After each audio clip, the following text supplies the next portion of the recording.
This video is about converting between fractions, decimals, and percentages. First, we're going to talk about the intro to decimal numbers, and then converting from fractions into decimals. And for that, we need to know about multiplication and long division. Then we're going to be converting from decimals back into fractions. And for that, it will be helpful to learn about prime factors. And finally, we're going to be converting between decimals and percentages. So first, intro to decimal numbers. You've done before, I'm sure, when you're doing fractions, you divide a pie into a certain number of pieces.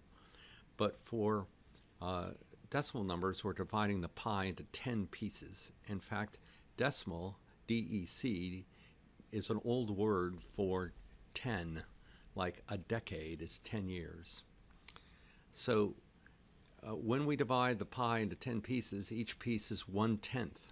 And in decimal, you write 1/10 as 0.1. And if we look down at the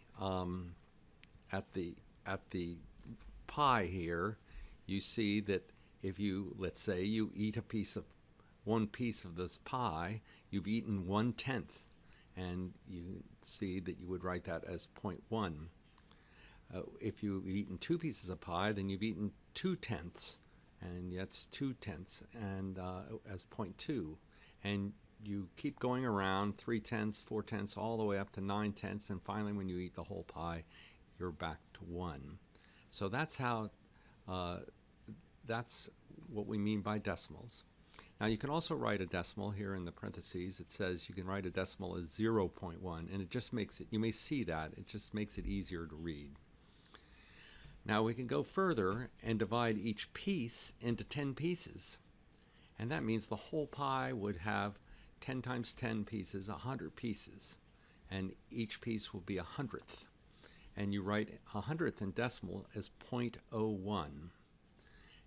Or you can write it as 0.01. And we looked in the pie, you can see that the first little piece is 0.01, and the next piece, if you eat one of the pieces, you've eaten 0.01, and then you would eat 0.02, and you keep going around 0.08, 09, and then you're back at the first full slice, the 1/10 slice, and then you keep going 1.11, 0.12, 0.13, all the way around to 0.99, and finally the whole pie is 1. So we want to show here an example of a decimal number, and it has this word digit. And what a digit is just one of these small numbers, one of these single numbers within the larger number. So 8's a digit, 3's a digit, and so on. Now let's look at the digits to the left of the decimal point. And each one has its place. 1 is in the ones place, and so it's 1 times 1 is 1. There's a 0 in the tens place, so that's 0. There's a 3 in the hundreds place, that's 300, and 8 in the thousandths place, that's 8,000. So you add those together, and that's your number, 8,301. We could also add more numbers to the right of the decimal point, and these are all smaller and smaller numbers. And the first place is the tenths place, and the 1/10ths place. That's 1/10. So it represents the 1/10 of the pie, right? And so this is, in this case, it's 6 times 1/10, or 6/10. Then the next one is the hundredths place, and that's, in this case, 7 hundredths. And then there's a 0 in the thousandths place.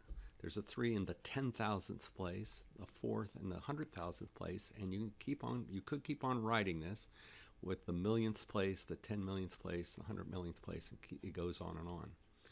Now you add all these up, and you get the final number, and this is just a random number here, but it shows how it's done. It's 8,301.67034. Now I wanted to point out that the zeros in between the other numbers are very important. They're placeholders. You can't, they are very important to keep there. But you could add zeros to the front, top of the number, to the left of the number, and zeros to the right of the number, and those zeros don't change the value at all. Okay, so that's the introduction to decimal numbers. Now we're going to convert from fractions to decimals. And I'm drawing a little diagram here to say that in order to convert from a fraction to the decimal, you need to learn and be able to do long division. And in order to be able to do long division, or at least be able to do it easily, you need to know your multiplication table. So this is what I recommend that you do. The multiplication table, you draw out a grid like this with numbers 1 through 10 across the top and numbers 1 through 10 along the sides, and each cell in this grid is, you multiply the number on top by the number on the side. So that's 1 times 1, 1 times 2, 1 times 3, 1 times 4, 1 times 5, and then you do the next row. 2 times 1 is 2, 2 times 2 is 4, and so on. And you fill the whole thing out. When you have it filled out, what you want to do is look for patterns in the numbers. Look at the patterns along the rows, look at the patterns along the columns, and you want to look at patterns along the diagonals, like this long diagonal in the middle here. That's an important pattern. And look at the patterns with the diagonals going the other way. So just get to know what the numbers are saying by looking at this filled-in grid. And then you want to learn to do this multiplication in your head. This will make long division and all math that you do so much easier if you memorize the answers in this table. So now we want to do long division. And for this, let's take an example. We want to convert the fraction 3/8 into decimal. Now here's the setup over on the right of a long division problem. You're dividing 8 into 3. And you want to make sure that you divide the bottom of the fraction into the top, not the other way around. So it's always the bottom, dividing the bottom into the top. So let's do the steps. So the first step is that you see that 8 does not go into 3. So you need to add a 0 and make it essentially 30, but you have to put the decimal point in there because it's really, you're not changing the number, so you're just changing 3 to 3.0. Remember we said we can add zeros to the end and it doesn't change the number, right? So this is still 3, but you need to put the 0 there. And also what you want to do is put a decimal point right on the top here because this is where you're going to put your answer.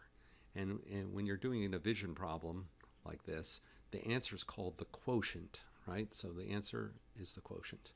The words mean the same thing. So you need to put that decimal point lined up with this decimal point. Now, what you're trying to do here is you're trying to find the number that's the multiple of 8 that is closest to 30 but doesn't go over. And that is 8 times 3 is 24. And that's as close as you get to 30. So you put the 3 up in the quotient, that's the answer, the start of the answer, and then you write 24, keeping the decimal place in place. You need to make sure you keep the decimal place there, and then subtract and you get 6. Now then to go to the next step, 8 doesn't go into 6, so you have to add another 0, both up by the 3 and down by the 6, and we look for the multiple of 8 that is closest to 60, and that's 8 times 7 is 56. And this is an example why you would like to memorize the multiplication table, because then it's all in your head. You don't have to go to a calculator or anything. You just do this quickly, and you just know that 8 times 7 is 56. And so that's as close as you can get to 60. So you put the 7 up in the answer, and then subtract the 56 from the 60, and you get 4. Now you add another 0 because 8 doesn't go into 4. But now we see that 8 times 5 is 40 exactly. So we put the 5 up in the answer, and we subtract 40 and you get a 0 at the bottom. And when you get a 0 at the bottom, that means you're done. And so we now know that the 3/8 converted into decimal is 0.375. Now, what you want to do now is to practice these things, and I would suggest practicing the ones that are listed here because these are the ones you'll probably see in class, something like this, and you convert them by doing long division. And you'll get good at it, and it'll be easy for you, and you'll pretty much be able to get to the point where you can do long division in your head, and then that's even better, right? So, okay, so that's what you want to do. You want to practice, and now I would like to make some other points about decimals and fractions that'll be helpful, I believe. Okay, so you may find that there will be other problems not listed here in class. Like they may have something like 13/20ths. And so what you want to do is take the 1/20th that you will have done over here, and when you do it, you'll see that 1/20th is 0.05. That's the decimal. What you can do to get 13/20ths is just multiply the 0.05 by 13. That is, 13/20ths really equals 13 1/20ths, right? 13 slices of the pie, 1/20th of a pie. And that in decimal is 13 times 5, which is 0.65, and that's the answer. So you can do most any problem they give you in class that way. Now I want to give some other thoughts about fractions and decimals. Any fraction that is a number over itself equals 1 is an important concept. So 1 over 1, 2 over 2, 2 over 3, 3 over 3, 92 over 92, or anything over anything, they all equal 1. And then there's this concept of an equivalent fraction, and you multiply the top and the bottom by the same number, or you can divide the top and the bottom by the same number, and it will give you a fraction of the same value. And what you're essentially doing is multiplying it by 1. And so, because 2 over 2, for example, is 1. So we have the fraction 1/2, and you multiply the top by 2 and the bottom by 2, and you get 2/4. 2/4 is the same as 1/2.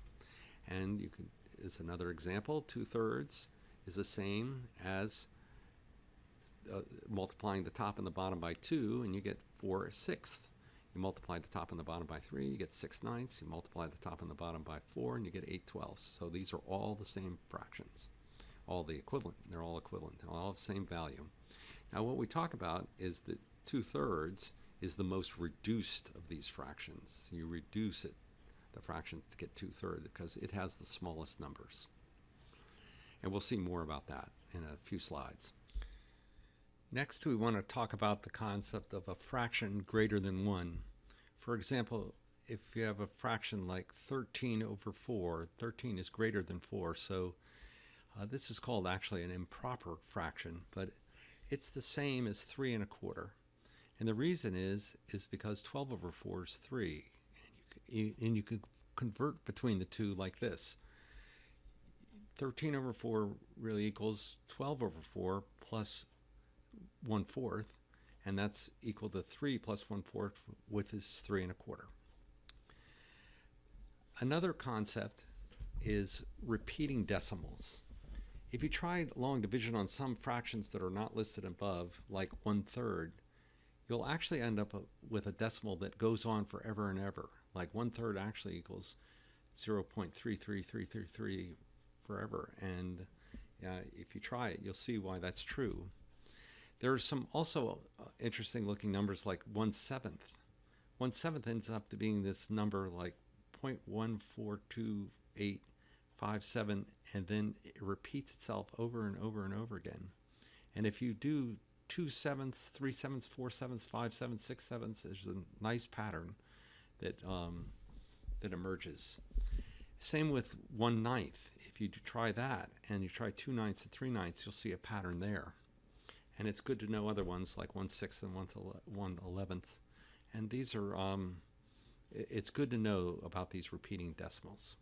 So Those are topics on decimals from fractions to decimals.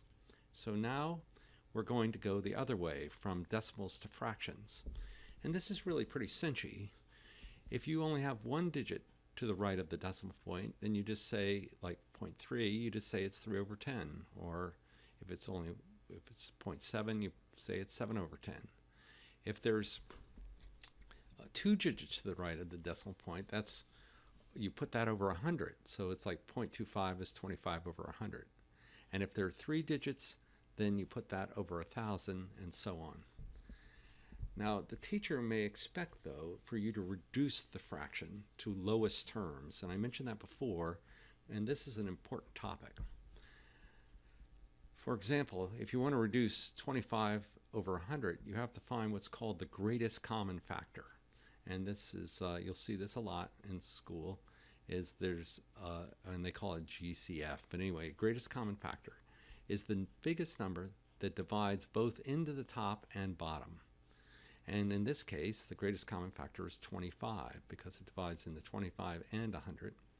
And so to reduce 25 over 100, you divide 25 by 25, and you divide 100 by 25.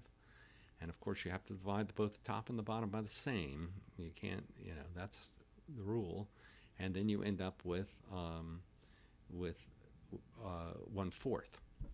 So this opens the whole subject of factors. And if you learn factors, it'll make finding the greatest common factor super easy. And so here we go to the next slide. What I'm about to say on the slide is totally worth doing to help you with math. And if you do this, what you're going to do is it'll make it much easier to figure out greatest common factors and many other topics in math, like algebra, when you get into high school. It's really going to make it easy for you if you do this, what I'm about to say. So what I would like you to do is finish filling out this table and study the patterns in it and get a feeling for it. And so what we're doing here is, for each number in this table, we're figuring out what's called the prime factors. And the prime factors are the prime numbers, which I'm going to describe what these are, that multiply together to give the number. A prime number is a number that can only be divided by one in itself. Prime numbers are, and this is what the beginning of them are, but they go on forever, is like 2 is a prime number, 3, 5, 7, 11. They can only be divided by one or themselves. And so what we want to do is we want to list the prime factors in each row. And when you write them, you want to go from the smallest to the largest. Like 6 is 2 times 3, you say 2, then 3. So you write it that way. And then this symbol star right here, or you can use a dot, just means multiply. And it's just an easier way to write multiply. So if we go down, we see that 1 they say is not prime. We just sort of ignore 1. But 2 is a prime number. 3 is a prime number. But 4 is really 2 times 2. And 2 and 2 are both prime numbers. So that's the prime factors of 4. And there's 5 is a prime number. 6 is 2 times 3, 7, 7. 8, you see, is 2 times 2 times 2. And so you write it that way rather than 2 times 4 or something like that, because these are all prime numbers. And 9 is 3 times 3. 10 is 2 times 5, like you have your 2 hands, each have 5 fingers, right? And then you have 11, and 12 is 2 times 2 times 3, and it goes on and on and on. And I encourage you to do this for all the numbers in this table. And once you do that and you have them in your head, it's making it easy to reduce fractions and to do many other things in math. So the prime factors, in this case, what we want to do is reduce 4/12, and we see that the prime factors of 4 are 2 times 2, and for 12 are 2 times 2 times 3. Now, looking at these two sets of prime factors, you see that 2 times 2 is in common with both of them. And so 2 times 2 is 4, so you can say that 4/12 divided in, and you divide both the top and the bottom by 4, and that will reduce the fraction to 1/3. So that works. If you try to reduce 4/9, for example, the prime factors of 4 are 2 times 2, and for 9 are 3 times 3, and there's no prime factor in common with either of those two, so it can't be reduced. You can't reduce 4/9. Okay, so for our last subject, we want to convert between decimals and percentages. And percent just means 100. Again, this is an old word. Cent means 100. And so like a century is 100 years. So when you want to convert a decimal percent to a percent, what you're really doing is you're saying if a decimal is like 0.25, that equals 25 over 100. The percent is the top of the 25 over 100. That's what the percent is, whatever's over 100. And so you write it like this, 25 with the percent sign. And so converting is really straightforward. If you want to go from decimal to percent, multiply by 100 and add the percent sign. Like 0.75 becomes 75 with the percent sign. And if you want to go from percent to decimal, divide by 100 and remove the percent sign. So 75% becomes 0.75. And that's it. It's pretty straightforward. So we've covered all the subjects, and this is the things I recommend that you do to get good at converting fractions to decimals and decimals to fractions and doing math in general. I recommend that you create and fill out a multiplication table, find the patterns, memorize it. This is really important. And then use long division to figure out the decimal for typical fractions, like in that table listed below. And use long division to figure out the repeating decimals, like 1/3, 1/6, and this 1/7, and see that pattern in 1/7, see the pattern in 1/9, and then, and so on. Do others. And then you want to figure out the prime factors for 2 through 60, but you could keep going and beyond. Up to 100 or whatever, but it's really worthwhile to do those to really get to know numbers and how they work. So that's it. Thanks for listening.